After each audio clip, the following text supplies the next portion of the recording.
Hello and welcome to Rev Sports. The build up to the Asia Cup is getting serious.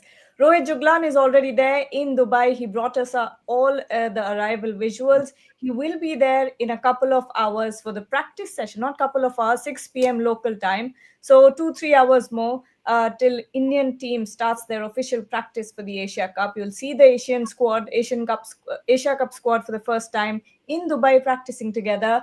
But till the time Rohit Juglan joins us, we have Bharat Ramraj and Ashok. Shomik will also join us and give us some news from Mumbai. But right now we're talking about it is Teachers' Day, so we're talking about the coaches who created India's greatest athletes. Of course, we'll also talk about the lessons that sports has given us personally. We all work in sports, and it still gives you something to learn every single day. But I'll start with you, Bharat. Let's talk about the coaches first. We can talk about some incredible people. There's Jaspal Rana who brought Manu, Manu Bhakar, who just muting there for a second. There's an echo. Two bronze medals from Manu Bhakar after coaching under Jaspal Rana for a couple of years. We've got Vijay Sharma who coaches Mirabai Chanu. We've got Gopi Chand. So many names that we can think of. Who is the coach that comes to your mind when you think of India's greatest athletes? There are so many. Tell me. I would just put you on the spot asking who is the greatest coach and all that. Yes, you can Not add the even. greatest coach, but greatest Yeah, but yeah, athlete. yeah, yes, yes. You can even add Ramkant Achrekar of Sachin Tendulkar, coach Sachin Tendulkar. A lot of Mumbai cricketers came through. Praveen Amres, the Vinod Kamblis of the world. Dinesh Uh, Lal. yes, and maybe if you look at the coaches, I will maybe look at Polila Gopichan because when he started out, badminton wasn't really big, and he came out of the academy. A lot of them came through the system and became top players. Obviously, you can think of Saina Nehwal, PV Sindhu, and all of them. Yes, you also mentioned Jaspal Rana. Jaspal Rana also had also mentored Manu Bakar and others. But I think Pulila Gopichand is the one. I think is perhaps the best coach I've seen because how he has ushered in a kind of culture when it comes to badminton. Absolutely, and the kind of important conversations that he constantly brings up now. A few months ago, he spoke about sports and how important it is for young sports persons or kids who are entering the sports domain to have an education, to have a plan B, to have a safe exit route. I think that was one of the biggest conversations, biggest debates that happened in India, and it was an important debate to have. But Ashok, going to you now, when you think of coaches, who comes to your mind when you think of India's greatest athletes? Of course, we've mentioned so many names, but who pops up in your head? Yes, Gargi, I think that's a great question. And, I think the way I'd like to think about it is not just about which coach produced the best athlete or the best player, but the criteria I think that one needs to use. And I think, in a way, Bharat kind of alluded to it, which is that how do you create a system that churns out the best performance with regard to sports? How do you put in place a system that consistently brings out the best of talent? And perhaps the best criteria, therefore, is who's the coach who's managed to produce a pipeline of talent rather than just one athlete or one sports person. And I think if you use those three criteria, while a lot of names were going through my head as you were having that conversation with Bharat, I think I would still agree with Bharat and say it's Pullela Gopichand for the very sheer fact that at the end of the day, he is one person who has managed to produce a pipeline of talent, and that's continuing to keep coming. Shamik, we're talking about since it's Teachers' Day. We celebrate sports persons and athletes on our platform every single day, but sometimes the coaches are in the background. They get swallowed up by the spotlight that the athletes take on. But today we're celebrating coaches. When you think of coaches that have produced India's greatest athletes, who are the coaches that come to your mind? I mean, Gargi, I'm fortunate enough over 27, 28 years as a sports reporter. I have come across some great teachers, and I'm fortunate in that regard. to start with PK Banerjee, Pradipda, as we used to call him, Pradipda. He was a great teacher. He was not just a football coach. I mean, he will teach you values, he will teach you everything. He will help you. He would help you become a well rounded individual. That was Pradipda. Another person, I mean, Dr. Base, Doc, as I used to call him, as we all used to call him, Doc. And he was a great, great teacher, not only for Leander. Leander, without Doc, Leander wouldn't have happened. Leander is one of the greatest athletes India have produced. And I mean, without Doc, I have been witness to the pain that both the father and his son went through, those acupuncture sessions. I mean, that was very, very painful. Leander was shouting like with every needle going into his body. He was shouting like crazy. And when Leander underwent that brain lesion surgery, it was in the US, and because of the time difference, I used to call Doc around 2 or 2:30 in the morning, and every time he was there. He was taking the calls and briefing. So I learned a lot of valuable lessons. Then Ramakant Achrika sir, as he was known. Today itself, I did a story. Praveen Amre, one of his well-known disciples,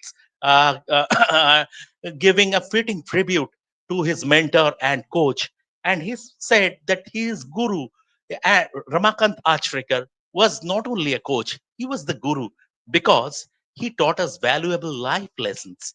He taught us not only to respect the game, he taught us the value of discipline. He taught us about the value of being punctual, everything. So I have been fortunate enough over 27, 28 years as a sports journalist. I have been fortunate enough to come across some great coaches. Even and if we go right at the highest level, I would mention Rahul Dravid. Rahul Dravid, especially, I saw it at close quarters, not the Indian team, but when he was in charge of the under 19s and the India A team. And it was about the way he was developing those youngsters, not only their cricket skills, he was developing them in a wholesome way that they become good individuals. So that is Rahul Dravid, I will obviously mention. So there have been so many great teachers as far as sporting field is concerned. And once again, I'm very, very fortunate enough to come close to many of them. Truly, I think me as well. I've been in touch with Pulela Gopichand since 2023 India Open. That's when I had the first conversation or a first long interview with him, and that conversation is still somewhere with me. I still remember it randomly in everyday life, and I remember him telling me when I asked him about. I was talking to him about mental health for my show Grounded, and he said, it's very important to be realistic when it comes to sports, and that's something. I have played cricket myself, and that's something that are not a lot of coaches say. They don't say, you have to know that when you're not good enough, and you have to be very realistic with your goals and what you're trying to aim at. And the fact that he always says that it's okay to fail, I think we're not told that enough in life. We're not told enough that it's okay to not be okay. And the fact that Pulela Gopichand says it over and over, I think when someone of his stature says that, it makes a lot of difference. The second conversation with the coach that I remember, and I still remember for a very long time, was Vijay Sharma, Mirabai Chanu's coach.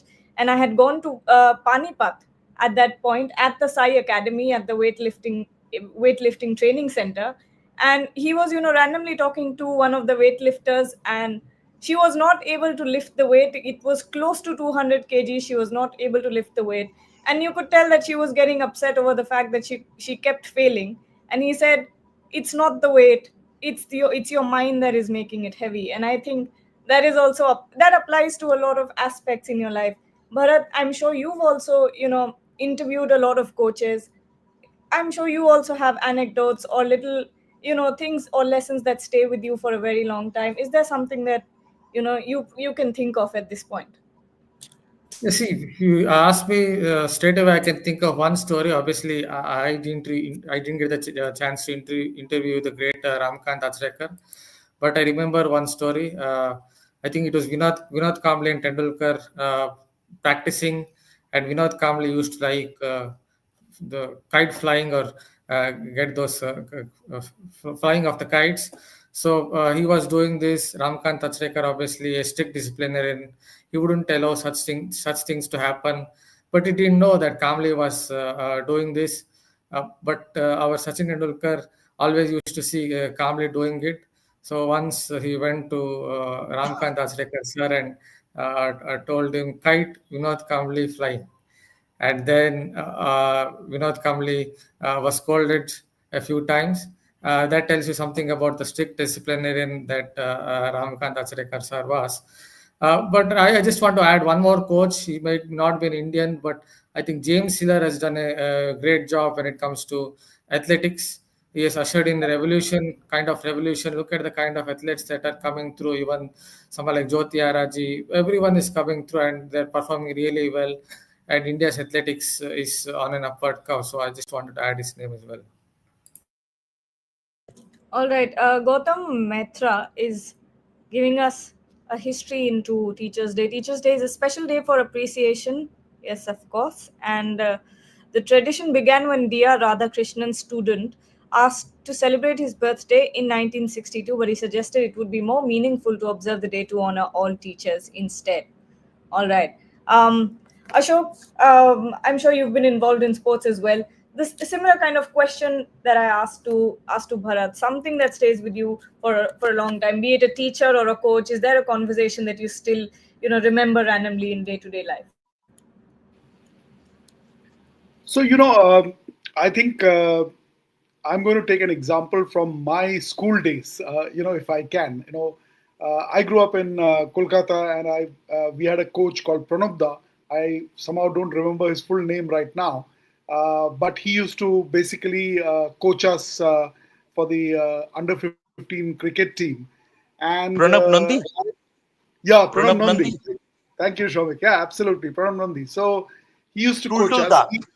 Tultulda, as we used to call him, Tultulda. Tulda, exactly.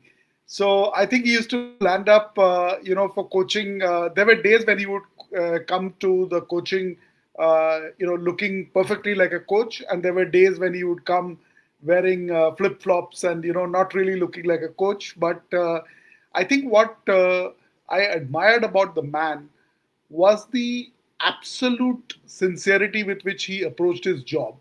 I don't think there was a single delivery on which he didn't have a point of view and on which he didn't express his point of view. And I think one big takeaway for me was that every minute that you spend on the ground or at the net, you've got to value it, and you've got to make the most of it. And years later, when and I don't know if this is true, but when I heard of that story about Ramakant Achrekar and Sachin Tendulkar, where if Sachin would throw away his wicket, he would, or any player would throw away his wicket, he would simply hop onto his cycle and cycle away. That is the anecdote that I've heard. And the lesson was very clear. The lesson was that if you don't value your wicket, then I'm not going to value my time with you. So I somewhere see a parallel between both the stories, one from my personal life and one from uh, Ramakant Achrekar, which I heard many, many years ago.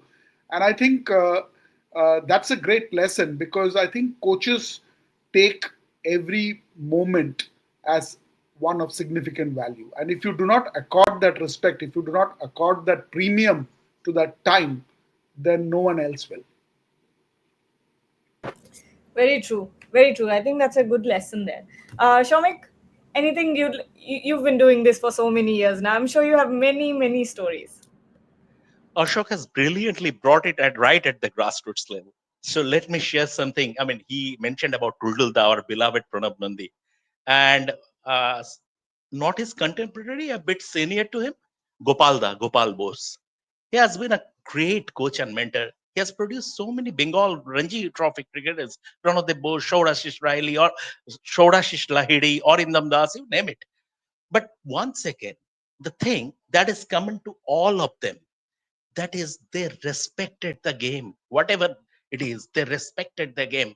Pradipda, for example, will never ask a defender of his team to go full throttle at an opposition forward, targeting his shin bone, right? So that is a lesson, that is a valuable lesson learned. A cricket coach like Gopalda or Ramakant Achrekar or Tultulda will never teach you to do something silly, something like mankading. They will loathe it. I can guarantee. They will. I mean, if you do that, um, now corporal punishments have been done away with. But during our time when we were growing up, I mean, corporal punishments used to be on vogue, and I mean, you will face the full wrath of them. You will do something like that. I know it is permissible by the law of the game, whatever it is, but there is a spirit of the game. These days, people talk about the spirit of the game being vogue, but it is how you see the game. It is absolutely down to perception. And one more thing I tell you, um, I'm never fortunate enough to have an interaction with the great Sir Alex Ferguson. It remains a dream. But I have interacted with one of his disciples, that is Ashley Westwood, when he came to uh, coach the Bangalore FC. Now, Ashley Westwood spent his early years at the Manchester United Academy, and I mean, there is a close connection between him and Sir Alex. And during some of his matches, he still used to text Sir Alex about input stuff like that. So what Ashley Alice Westwood told me that what I mean why Sir Alex was different. You have signed for a club. You have signed for Manchester United, for example. The first question you'll ask: have you sought out your home? Everything is okay? Are you getting the local staff, the male staff like that? Okay, now you concentrate on football. The attitude was fatherly. So this is what separates Sir Alex from others. This is what makes a coach a teacher. And this is why still the greats of the game, if you name it, be it Paul Scholes, be it Ryan Giggs, be it David Beckham, whoever it is, Rio Ferdinand, everyone, Gary Neville, they are legends in their own right. But Sir Alex left Manchester United. I mean, as Manchester United manager in 2013, it is 12 years, and they still use they still address him as boss. So that is the reverence, that is the respect they have, and this is where a coach, I mean, becomes a teacher. I think you may be able to tell this better, but Prasanjit Mitra is saying Indian football, the greatest of all time. Syed Abdul Rahim, PK Banerjee, Amal Datta. Greatest of all time. It's a I uh, Syed Rahim Nabi, I mean, Rahim Saab, rather, the way we know him, Rahim Saab was way ahead of my time. I don't know. I have heard about him from Pradipda Chunida, and he was a hard taskmaster. He was a strict disciplinarian. But I have interacted with both Pradipda and Amulda. See, Pradipda was different. PK Banerjee. PK Banerjee was completely different in the sense he was not just a coach, as I've told you. He was a mentor. He was a guide. He was a friend, philosopher, and guide. Amal Datta never reached that level. Technically, maybe he was ahead of Pradipta in terms of he was the first Indian coach to introduce the overlap system in Indian football through Bhabani Rai in Mohun Bagan. He was the first Indian coach to do that. He was the first Indian coach to employ that 4-4-2 system. So technically, as far as football is concerned, as far as modern football is concerned, maybe Amulda was ahead. But if you look at a coach as a teacher, Pradipda, no one can match him as far as Indian football is concerned. A lot of questions here. I'm just scrolling through the comment section. SK Mazid Ilahi is saying there's only one Sir Alex, the greatest of all time. And a lot of questions about Akshar Patel being sacked as DC captain. This has been a constant question from the past 3-4 lives that we've done. Do we have anything on this, Bharat, Shamik? Or is I this don't have just anything. I don't is have this anything as hearsay? yet. I don't have anything as yet. If Yeah. there is, if it is Maybe. official, Delhi Capitals will put out a release, right? Yes. So there is nothing as of now. So at this moment in time, I will treat this as kite flying. Yeah. A lot of questions are asking about India's team sponsor. Well, India will not play with the sponsor in the Asia Cup. After that, they will No, go ahead with the proceedings. Yep. no, without Indian team would be without a sponsor at the Asia. Yes. KL Rahul to KKR trade. Is it true? We've got a KKR expert here. We don't know about this. No idea. No idea. Absolutely no idea. But let's talk about the Asia Cup a little bit. In the past few shows that we've done, we've spoken about who could be the wicket keeper. We've spoken about who the number three could be, because everything apart from that seems pretty settled. But Bharat, as we're getting closer to the Asia Cup, do you think these two questions that we were constantly talking about have been somewhere sorted, or will you be able to comment on it better after we see the practice sessions? About wicket keeping. Yeah, wicket keeping and Yeah. number three position. Yes, in number three position, I guess it will be Tilak Varma. From whatever I know, whatever I've heard, I think Tilak Varma could take over the number three slot. That would put Sanju Samson's place in jeopardy, because no, I'm not very sure is a number five batsman, type of number five batsman who can come lower down the order and kind of give the heft to an innings with sixes and fours. He likes to bat maybe slightly up the order, and that could really give Jitesh Sharma the chance to come into the equation, because he's someone who can play the land the big shots, play the big shots, and he's improved his game against fast bowling. There's a time when it seemed as if Jitesh Sharma has a problem against hard length, a heavy ball, but maybe under Dinesh Karthik's tutelage is kind of improved against fast bowling as well. So he could then come into the equation. Just want to add something. Not 100% sure, but from what I've heard, as far as Akshar Patel's situation is concerned, maybe it was about a week or so ago that perhaps they're still thinking about it. Some processes are going on as to whether they want a change in captain. That's what I heard fleetingly 6 or 7 days ago. So maybe they might replace him in the near future. All right, Ashok, if I were to ask you, when it comes to the batting position, number three, Tilak Verma, Sanju Samson, does Sanju Samson even make it to the team? What are your thoughts? I think I witnessed your last show on this debate, and I think I would completely agree with Bharat there, which is that Sanju Samson's place in the squad really looks difficult. I think it's Tilak Verma there, and then the wicket keeping position opens up. But having said that, I do think that basis the consistency of performance, I think that's a fair call in terms of what to expect from the Indian team when it comes to the Asia Cup.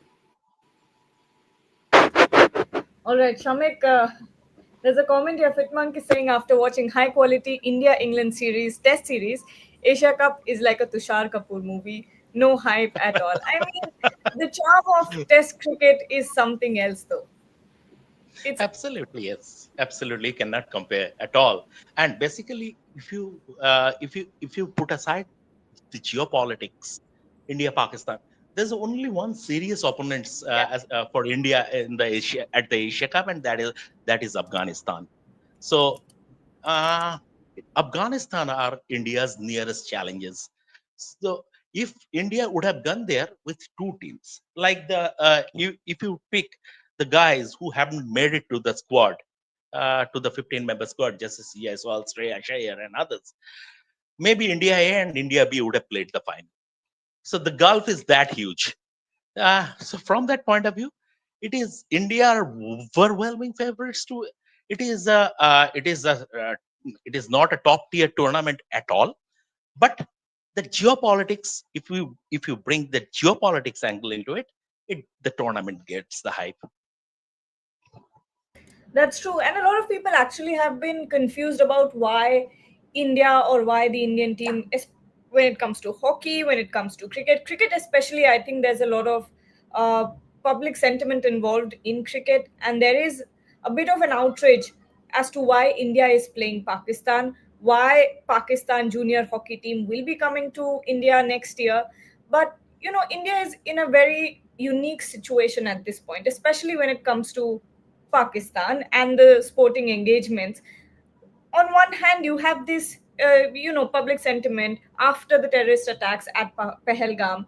India has to make sure that it is very firm on its policy when it comes to sporting engagements with Pakistan. They have already put out or implemented a policy. The government has already implemented a policy where they have said that they have banned all bilateral sporting tournaments or sporting events, no head-to-head sporting events with Pakistan. But on the other hand, India is also portraying itself as a capable nation, or a nation that is capable of hosting major global tournaments such as the 2030 Commonwealth Games.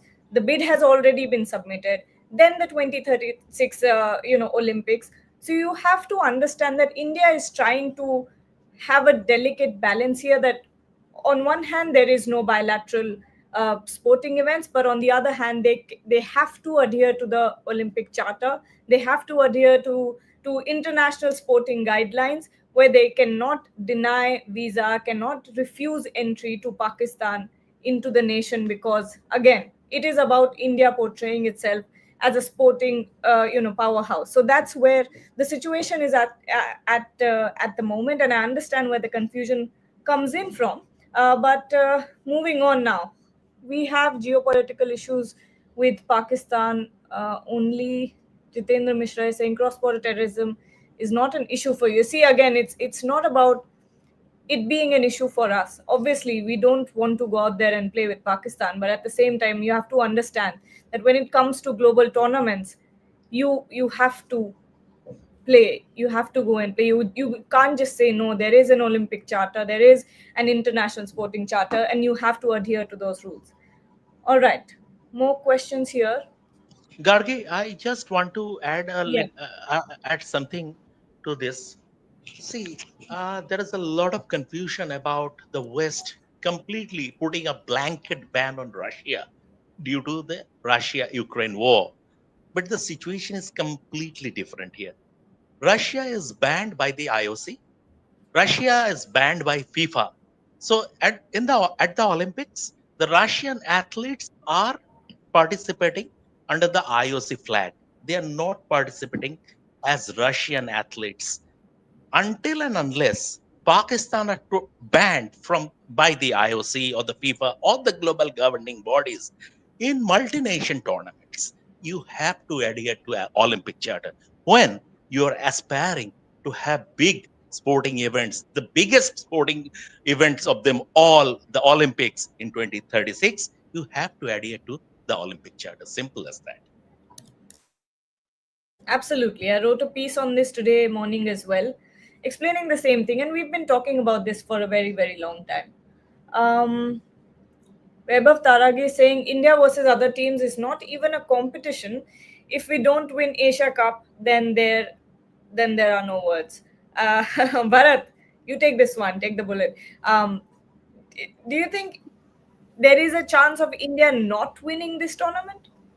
See, it's a T20 tournament. In T20 cricket, I understand you will tell it's just a cliche if I tell anyone can beat anyone on a given day. But T20 cricket is such that it can happen. We have seen it in the past. For example, in 2022, England went on to win the T20 World Cup, but Ireland did defeat them in one of the games. So India might lose the odd game here or there, but considering how the format is, if India don't go on to win the Asia Cup, then it would be a surprise. But you never know. On a given day, Afghanistan have had a bad record against India in international cricket. They hardly win against the Indian team. But you never know. With their spinners, they might just come in and win a match in a crucial, maybe even in the final if they get to play India. Or even Pakistan for the matter. I know they're going through a bad phase at present. They're trying to get in young players like Farhan, that Hassan Nawaz, all these young players they're trying to get in. So don't expect them to beat India, but into T20 cricket, anything can happen. Having said that, I think India are clearly the best side in limited overs cricket, be it ODI cricket, be it T20Is. They might have an issue or two in Test cricket still, but it would be a surprise if India don't go on to win the Asia Cup. Ashok, a lot of people talk about Afghanistan. Can Afghanistan give shockwave, or do you think? Of course, Afghanistan is an incredible team, but your thoughts? So I think first to just go back to the earlier question and then set the context for this question. I think India is clearly highly likely to win the Asia Cup. They are the front runners. They are the favorites, but nothing is guaranteed, especially when it comes to a particular day. Given that it is a T20 format, there could be a whole lot of variables at play that could actually impact things. I think the only criticism from whatever I've seen and read really is that there is an element of the team being undercooked. If I could actually quote that from some of the experts that I've been reading about, in terms of the number of hours of practice that has gone in. I'm not sure exactly whether that is right or wrong, but having said that, I think India is the clear favorite. Um, Afghanistan, I think in recent years, they have really become strong. And given their strengths, especially on the spin bowling front, I think they stand a great chance. I don't think we should be surprised if they are able to pull off something surprising on their day. Absolutely. More DC questions for you, Shamik. Shamik, who will be the new DC captain? We don't even know if Akshar Patel has been removed. How can we think of the next captain? Well, my answer is I don't have the properties of a fly that can sit comfortably on the wall and eavesdrop. So I don't have the properties of a fly. Okay, now when we talk about Dubai and the Asia Cup, a lot of, back in England, one point of discussion was the Duke's ball. Now it's the Dew.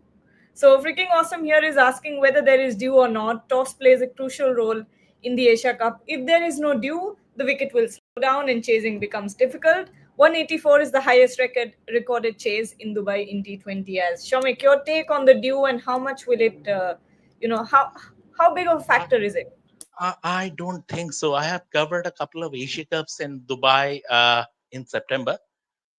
From my experience, September in Dubai is the furnace.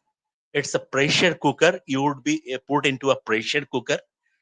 Even around 9:30 in the evening, the temperature would be around 37, 38 degrees Celsius.